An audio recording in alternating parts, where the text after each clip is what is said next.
Good morning students.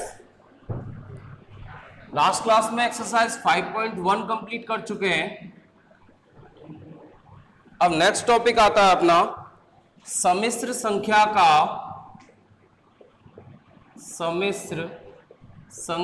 का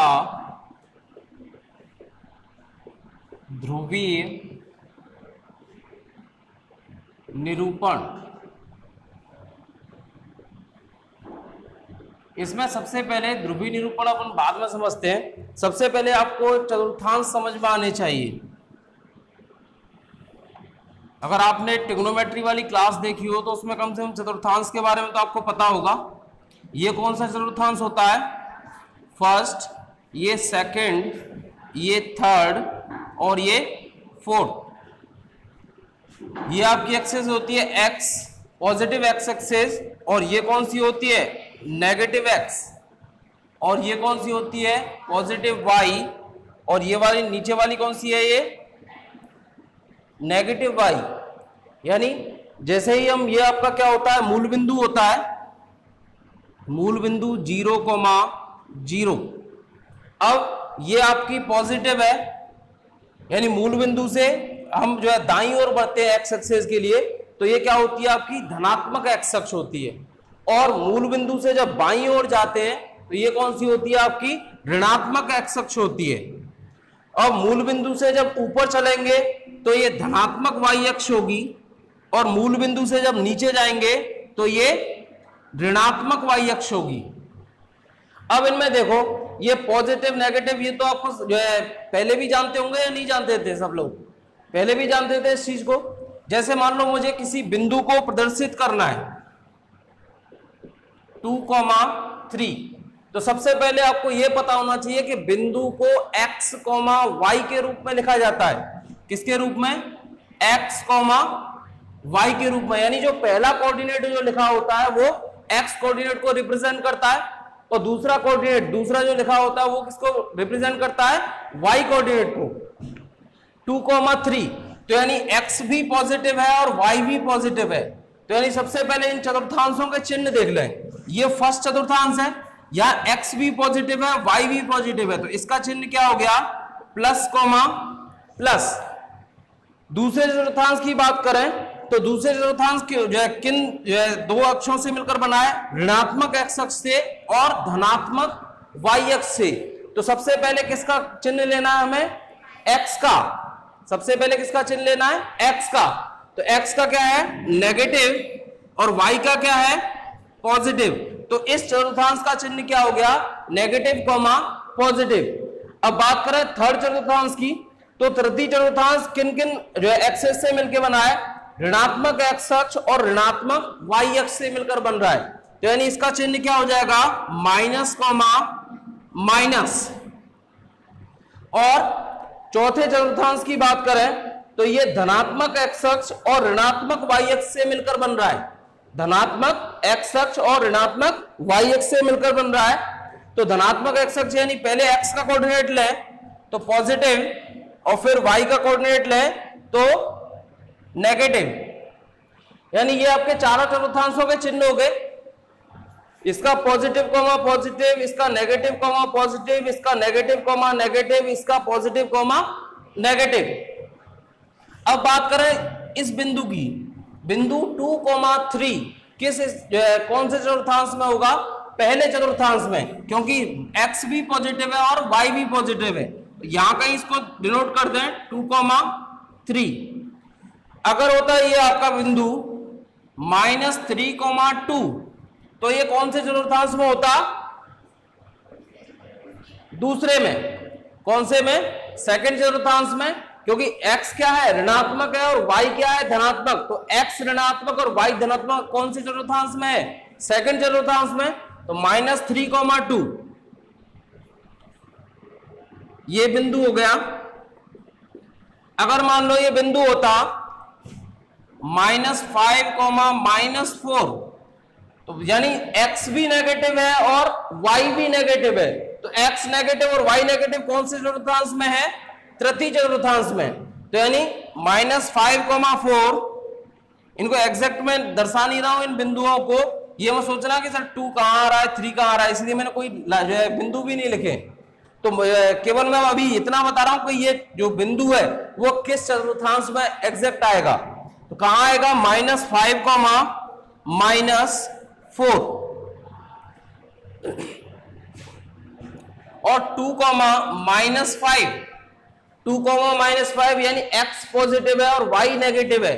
तो x positive और y नेगेटिव कौन सी चतुर्थांश में है, चौथे चतुर्थांश में। तो ये हो गया 2, -5।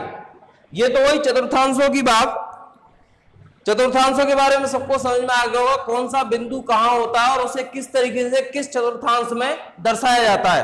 हालांकि इस एक्सरसाइज में हमें कोई भी ऐसा बिंदु नहीं दर्शाना है, ये आपको बस केवल समझाने के लिए बताया गया है, नहीं तो आपको कोई बिंदु दर्शाना होगा, क्योंकि हमें पढ़ना है सम्मिश्र संख्या का ध्रुवीय निरूपण।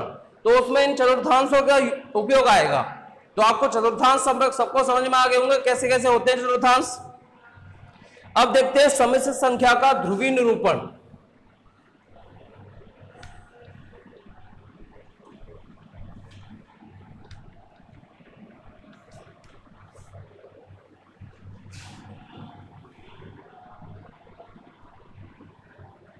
सम्मिश्र संख्या का ध्रुवीय निरूपण।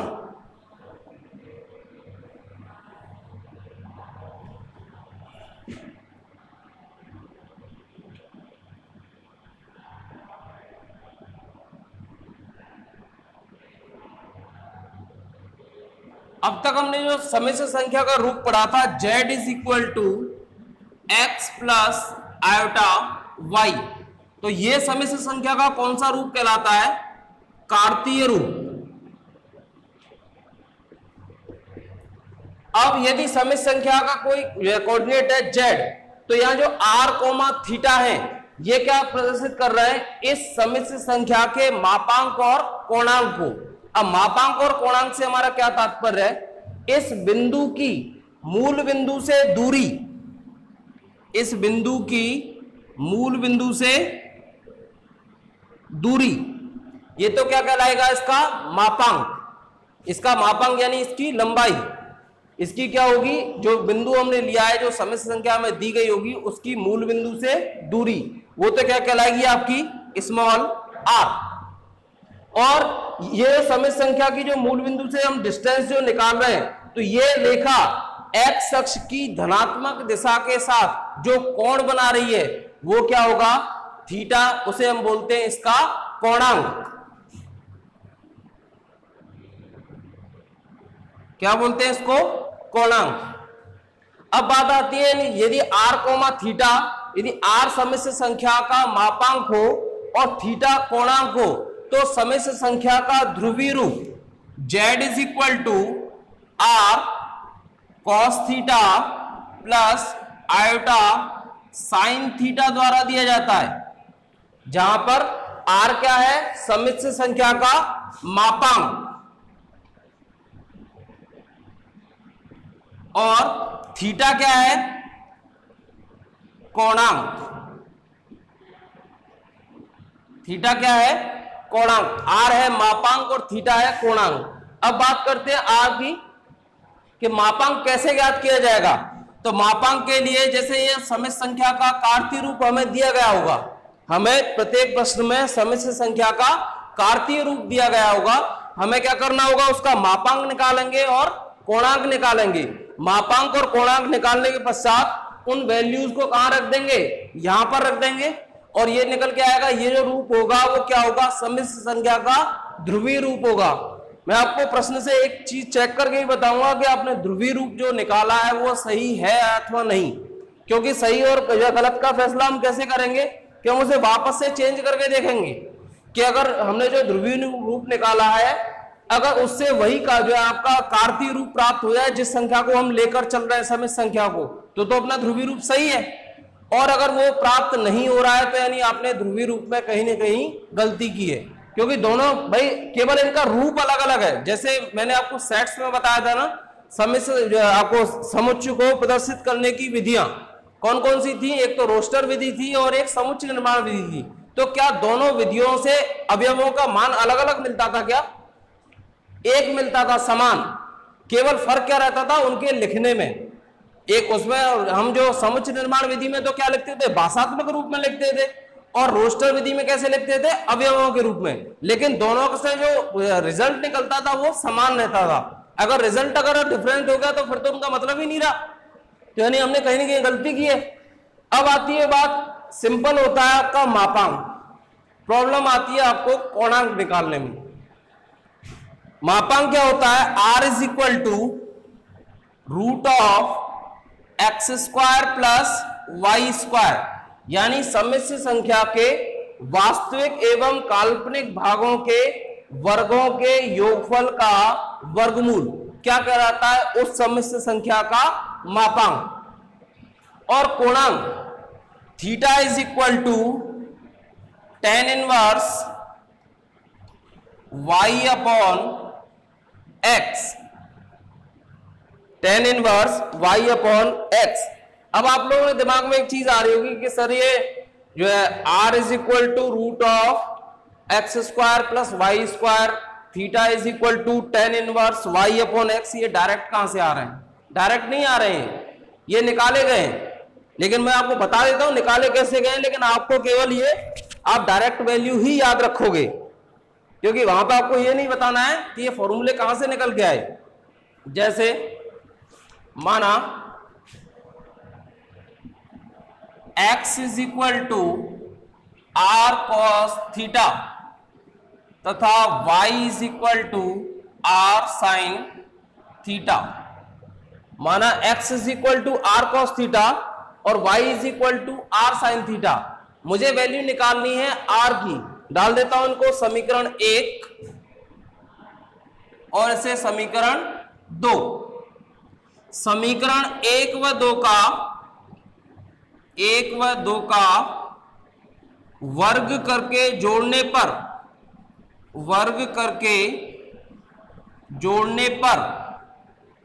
तो समीकरण 1 व 2 का वर्ग करके जोड़े तो x square plus Y square is equal to are square cos square theta plus r square sine square theta, या x square plus Y square is equal to, इन दोनों में से आर स्क्वायर कॉमन लिया जा सकता है, cos square theta plus sine square theta. और ये तो वेल नोन सर्वसमीका है, sine square theta plus cos square theta क्या होता है 1, तो x square plus Y square is equal to are square into 1 रहेगा, तो कोई फर्क नहीं पड़ेगा। अब हमें वैल्यू किसकी निकालनी है, आर की, तो आर इज इक्वल टू क्या हो जाएगा, root of X square plus Y square. ये क्या निकल के आ गया इसका मापांक। अब बात करते हैं इसके कोणांक की, तो कोणांक कैसे निकलेगा, यानी हमें जो है हमने जो वैल्यूज मानी है उनसे हमें क्या निकालनी है, वैल्यू थीटा की वैल्यू निकालनी है। तो समीकरण 2 में समीकरण 1 का भाग देने पर समीकरण 2 में समीकरण 1 का भाग दो तो क्या हो जाएगा, y upon x is equal to are sine theta upon r cos theta. R से r cancel, y upon x sine theta upon cos theta क्या होता है टेन थीटा। हमें वैल्यू निकालनी है थीटा की, तो theta is equal to tan inverse y upon X. ये क्या निकल के आ गया आपका कोणांक, ये रहा। ठीक है, इस तरीके से ये वैल्यूज आती हैं, तो हमें इनको ये प्रोसीजर इनको याद रखने की आवश्यकता नहीं है। हम क्या करेंगे, प्रश्न में जो अपने को दिया गया है उसके सहायता से डायरेक्ट इन फॉर्मूलों को यूज करेंगे, इससे आपको मार्क्स नहीं कटेंगे। बस जैसे बाई चांस आपसे कोई पूछता है कि मापांक निकल के कहां से आता है, इस तरीके से निकल के आता है। कोणांक कहां से निकल के आता है, इस तरीके से निकल के आता है। अब कोणांक में सबसे पहले जो है एक और इंपॉर्टेंट चीज है कि कोणांक के लिए जब भी हमें प्रश्न में कोणांक पूछा जाएगा किसी भी सम्मिश्र संख्या का, तो हो सकता है आपका x तथा y के चिन्ह नेगेटिव हो, पॉजिटिव हो, ये भी तो हो सकता है, जरूर थोड़ी हमेशा पॉजिटिव ही मिलेंगे। भाई कभी नेगेटिव भी मिल सकता है, एक्स का नेगेटिव मिल सकता है, वाई का पॉजिटिव, या दोनों नेगेटिव, या एक पॉजिटिव एक नेगेटिव, या दोनों पॉजिटिव भी मिल सकते हैं। तो उसके लिए हमें चतुर्थांश का ध्यान रखना होगा। सबसे पहले बात आती है अपने चतुर्थांश में,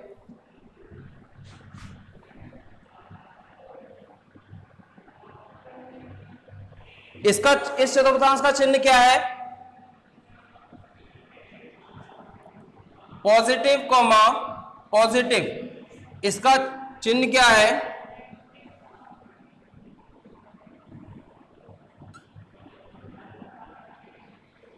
नेगेटिव कॉमा पॉजिटिव। इसका चिन्ह है नेगेटिव कॉमा नेगेटिव, और इसका चिन्ह है पॉजिटिव कॉमा नेगेटिव। ये आपके चारों चतुर्थांशों के चिन्ह अच्छी तरीके से जानते हो इनको। तो यानी इन चतुर्थांशों को देखकर हम यदि मान लो जैसे हमें कोई प्रश्न दिया हुआ है z is equal to -1 + 3 iota, तो वास्तविक भाग का चिन्ह क्या है यहाँ पर? नेगेटिव। काल्पनिक भाग का चिन्ह क्या है? पॉजिटिव। तो यानी हमारा जो प्रश्न जो हो गया, अगर x + आयोटा y से तुलना करें तो x का चिन्ह तो हो गया नेगेटिव और y का चिन्ह हो गया पॉजिटिव। तो ये सम्मिश्र संख्या कौन से चतुर्थांश में होगी?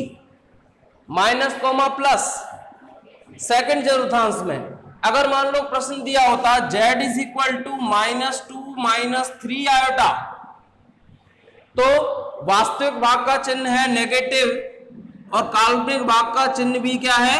नेगेटिव। तो नेगेटिव कॉमा नेगेटिव, ये सम्मिश्र संख्या किस चतुर्थांश में होगी? तृतीय चतुर्थांश में। और भी मान लो जैसे आपको z is equal to 1 + 2 iota, दोनों ही क्या है? पॉजिटिव। वास्तविक भाग का चिन्ह भी क्या है? पॉजिटिव, और काल्पनिक भाग का चिन्ह भी क्या है? पॉजिटिव। तो पॉजिटिव कॉमा पॉजिटिव कौन सा चतुर्थांश है? फर्स्ट। यानी ये वाली सम्मिश्र संख्या किस चतुर्थांश में होगी? प्रथम चतुर्थांश में। लास्ट है आपका जैसे z is equal to 1 - 3 iota, तो वास्तविक भाग का चिन्ह तो क्या है? पॉजिटिव, और काल्पनिक भाग का चिन्ह क्या है? नेगेटिव। तो पॉजिटिव कॉमा नेगेटिव कौन सा चतुर्थांश हो गया? चतुर्थ चतुर्थांश। यानी इस तरीके से आप प्रत्येक सम्मिश्र संख्या को इतना तो पहचान सकते हो कि वो किस चतुर्थांश में होगी। सब लोग जब इतना पहचान सकते हो, तो अब हमें क्या करना है? जब भी सम्मिश्र संख्या का पूर्णांक निकालेंगे तो सर्वप्रथम हम इन चिन्हों को भूल जाएंगे। सर्वप्रथम हम सारे चिन्हों, अगर आपको कोई भी नेगेटिव दे रखा है, चाहे वो वास्तविक भाग हो चाहे काल्पनिक भाग हो, आप क्या अज्यूम करके चलोगे? पॉजिटिव। क्या अज्यूम करके चलोगे? पॉजिटिव। यानी इस फॉर्मूले में आपका जो फॉर्मूला दिया हुआ है theta is equal to tan inverse y upon x, theta is equal to tan inverse y upon x। यानी इसमें क्या करेंगे हम कि जो सम्मिश्र संख्या का जो मान होगा उसका जो चिन्ह होंगे, उनको चिन्हों को शुरुआत में हटा देंगे। क्या करेंगे उनको? जैसे मान लो जैसे ये प्रश्न दिया हुआ है -2 - 3 आयोटा, तो यहाँ x की वैल्यू क्या दिखाई दे रही है आपको? x की वैल्यू -2 दिखाई दे रही है और y की वैल्यू -3 दिखाई दे रही है। तुलना करो इससे, x की वैल्यू कितनी दिखाई दे रही है? -2 और y की वैल्यू -3। तो मैंने कहा है कि सम्मिश्र संख्या का पूर्णांक निकालते समय सर्वप्रथम दोनों अवयवों को कैसे लेंगे? धनात्मक लेंगे। x और y के मान सदैव कैसे लेंगे? धनात्मक लेंगे। तो मैं इसका पूर्णांक निकालना चाहूं, theta is equal to tan inverse, theta is equal to tan inverse y upon x। तो y अपॉन x, y का चिन्ह भी पॉजिटिव 3, x का चिन्ह भी पॉजिटिव 2। अभी ये आपका पूर्णांक का प्रश्न आधा सॉल्व हुआ है। ये theta is equal to tan inverse 3/2, ये अभी प्रश्न क्या हुआ है? आधा सॉल्व हुआ है। अब पूर्णांक का जो सही मान होता है वो चतुर्थांश के अनुसार निकाला जाता है। पूर्णांक का जो सही मान होता है वो चतुर्थांश के अनुसार निकाला जाता है। कैसे? प्रथम चतुर्थांश, यदि सम्मिश्र संख्या प्रथम चतुर्थांश में दी गई है तो जो कोणांक का मान निकल के आएगा इस फॉर्मूले से, वही कोणांक का सही मान होगा। यानी थीटा, जो आपका कोणांक का जो सही मान होगा वो क्या होगा? यदि सम्मिश्र संख्या प्रथम चतुर्थांश में दी गई है तो जो कोणांक का मान आप निकाल रहे हो पॉजिटिव, क्योंकि प्रथम चतुर्थांश में दी गई है। मैंने कहा है आपसे कि दोनों सम्मिश्र संख्याओं का चिन्ह कैसा लेना है, आपको पॉजिटिव लेना है। तो प्रथम चतुर्थांश में तो ऑलरेडी पॉजिटिव होते हैं दोनों, तो जो कोणांक का मान निकल के आ रहा है वही कोणांक का सही मान होगा। अब बात आती है दूसरे चतुर्थांश की। यदि सम्मिश्र संख्या दूसरे चतुर्थांश में दी गई है तो कोणांक का सही मान पाई माइनस थीटा होगा। यानी जो थीटा की वैल्यू आ रही है, जैसे मान लो थीटा की वैल्यू निकल के आ रही है, जैसे प्रश्न ले लेता हूं मैं एक,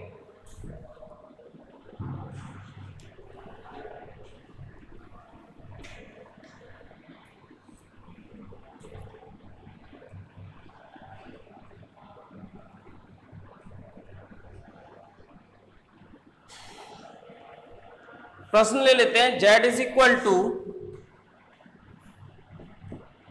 -1 प्लस आयोटा। अब यह सम्मिश्र संख्या कौन से चतुर्थांश में है? द्वितीय चतुर्थांश में, क्योंकि इसमें वास्तविक भाग का चिन्ह क्या है? नेगेटिव, और काल्पनिक भाग का चिन्ह क्या है? पॉजिटिव। तो सबसे पहले मुझे कोणांक का जो मान निकालना है, यहां पर x की वैल्यू है -1 और y की वैल्यू है +1। ये है x की वैल्यू -1, y की वैल्यू +1। तो मुझे थीटा की वैल्यू निकालनी है। तो थीटा इज इक्वल टू क्या होता है? tan inverse y upon x। Theta is equal to tan inverse y upon x। अब इसमें देखो tan inverse y upon x, यानी y की वैल्यू, मैंने कहा है कि आपको जब भी जो है सम्मिश्र संख्या प्रथम के अलावा, प्रथम क्या किसी भी चतुर्थांश में दी गई हो, तो हम y और x का मान कैसे लेंगे? सदैव धनात्मक लेंगे। तो धनात्मक ले, यहां पर theta is equal to tan inverse y upon x। y की वैल्यू 1, x की वैल्यू 1, पॉजिटिव लेनी है।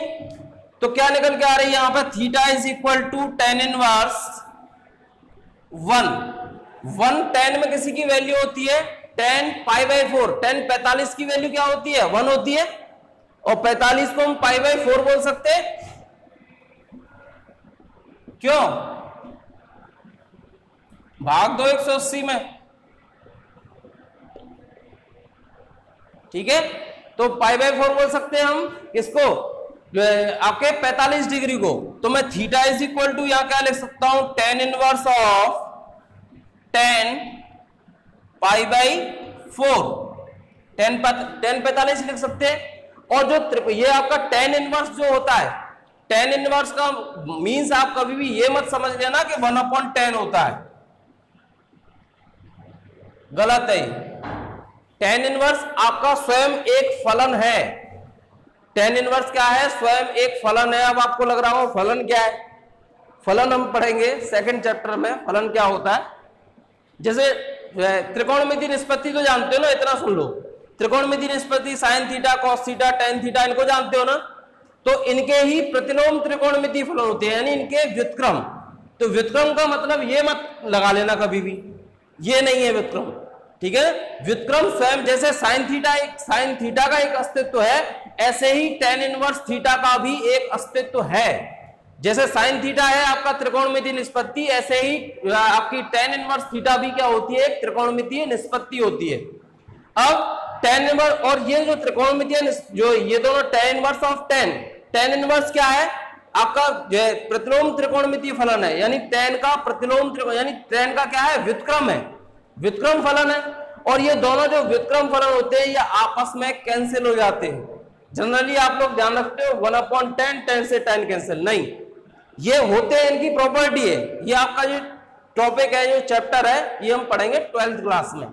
प्रतिलोम त्रिकोणमितीय फलन पूरा चैप्टर है, तो 12th में पढ़ेंगे इसको। फिलहाल आप इतना याद रखो, tan inverse of tan cancel हो जाएंगे। नेक्स्ट आपका जो है sec इनवर्स ऑफ जो है sec, cosec inverse of cosec, sin inverse of sin। आपको इतना ही आवश्यकता पड़ेगी 11th में। तो आप तो जब भी ऐसा मिलेगा आपको, तो आप दोनों को कैंसिल कर दोगे, तो क्या मिल जाएगा? थीटा इज इक्वल टू π/4, यहां तक मिल गया। लेकिन प्रश्न क्या था हमारा? -1 प्लस आयोटा था। तो अभी ये जो कोणांक का मान निकल के आया, ये सही मान नहीं है। तो हमें क्या करना है? इसके आगे हम क्या लिखेंगे?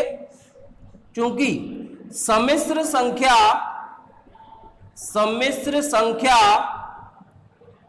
द्वितीय चतुर्थांश में है, द्वितीय चतुर्थांश में है, इसलिए कोणांक का सही मान,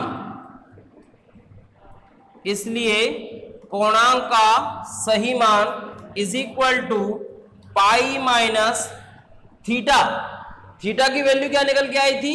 पाई बाई 4, तो यानी pi minus pi by 4, theta is equal to pi minus pi by 4, या कोणांक लिख दो आप, कंफ्यूज नहीं हो, थीटा हमने वहां भी लिख रखा है। कोणांक is equal to pi minus pi by 4, क्या हो जाएगा? 4 pi minus pi whole upon 4, LCM ले लिया यहां पर, 4 पाई माइनस पाई 3 पाई अपॉन 4, ये क्या निकल के आ गया? कोणांक का सही मान, जबकि सम्मिश्र संख्या किसमें थी? द्वितीय चतुर्थांश में। अब यदि सम्मिश्र संख्या तृतीय चतुर्थांश में हो तो ये वैल्यूज कैसी होंगी? इस तरीके से होंगी, z is equal to -1 minus iota. तृतीय चतुर्थांश के लिए क्या होंगी? दोनों के चिन्ह क्या होने चाहिए? नेगेटिव, क्योंकि तृतीय चतुर्थांश किसको रिप्रेजेंट करता है? दोनों ही x और y कैसे हो? नेगेटिव हो, तभी वो तृतीय चतुर्थांश को रिप्रेजेंट करता है। तो z is equal to -1 minus iota कौन से चतुर्थांश में है? तृतीय चतुर्थांश में। तो सबसे पहले तो वही कंडीशन, पॉजिटिव लेंगे, थीटा इज इक्वल टू, तो एज इट इज आ जाएगा यहां तक, ठीक है। उसके बाद जो कोणांक का सही मान होगा वो किसके द्वारा लिखा जाएगा? Minus of pi minus theta, यानी सबसे पहले अब यहां पर z is equal to -1 minus iota के लिए यहां तक तो वैल्यू सेम रहेगी, ठीक है, क्योंकि पॉजिटिव लेनी है दोनों वैल्यूज, और पॉजिटिव लेने के पश्चात हमें क्या करना है? थीटा की वैल्यू निकालनी है। फिर हम क्या लिखेंगे? चूंकि सम्मिश्र संख्या तृतीय चतुर्थांश में है, इसलिए कोणांक का सही मान क्या हो जाएगा? Minus of pi minus theta. तो पाई माइनस थीटा की वैल्यू तो अभी हमने निकाली थी, कितनी आई थी? 3 पाई बाई 4। तो यहां पर क्या हो जाएगी? माइनस और आगे आ जाएगा, तो क्या हो जाएगी वैल्यू? -3 pi by 4। ये क्या हो जाएगा? कोणांक का सही मान तृतीय चतुर्थांश के लिए। अब बात आती है चतुर्थ चतुर्थांश में, कि इसमें यदि सम्मिश्र संख्या दी गई हो तो जो है प्रश्न कैसा होगा? z इज इक्वल टू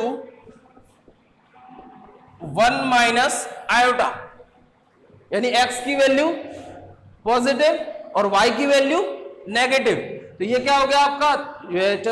जो है सम्मिश्र संख्या चतुर्थ चतुर्थांश में हो गई।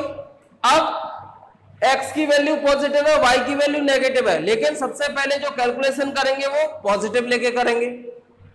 उसके बाद फिर यहां क्या लिखेंगे? चूंकि सम्मिश्र संख्या चतुर्थ चतुर्थांश में है, इसलिए कोणांक का सही मान क्या होगा? Minus of theta. क्या होगा कोणांक का सही मान? माइनस ऑफ थीटा, यानी यहां तक तो पाई बाई 4 निकल के आएगी। और जब चतुर्थांश में जो सम्मिश्र संख्या दी हुई है तो कोणांक का सही मान क्या हो जाएगा? माइनस लगा देंगे, बस जो थीटा की वैल्यू निकल के आ रही है उसके आगे क्या लगा देंगे? माइनस। तो यानी जो पाई बाई 4 निकल के आ रही है तो यहां पर क्या वैल्यू हो जाएगी? माइनस के पाई बाई 4। ये आपके चारों चतुर्थांशों में कोणांक के सही मान जो है ज्ञात किए जा सकते हैं।